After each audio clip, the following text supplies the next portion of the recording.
والسماء ذات البروج واليوم الموعود وشاهد ومشهود قتل أصحاب الأخدود النار ذات الوقود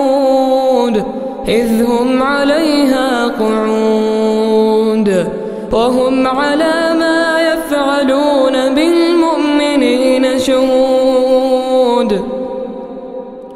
وما نقموا منهم إلا أن يؤمنوا بالله العزيز الحميد الذي له ملك السماوات والأرض والله على كل شيء شهيد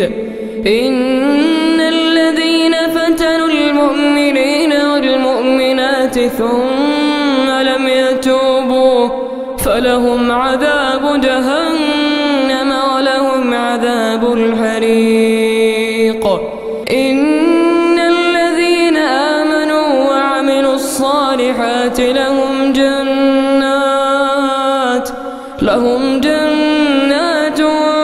تجري من تحتها الأنهار ذلك الفوز الكبير إن بطش ربك لشديد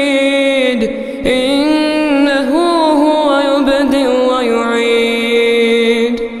وهو الغفور الودود ذو العرش المجيد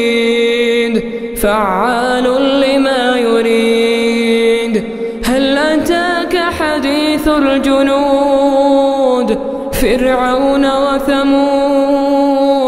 بل الذين كفروا في تكذيب والله من ورائهم محيط بل هو قرآن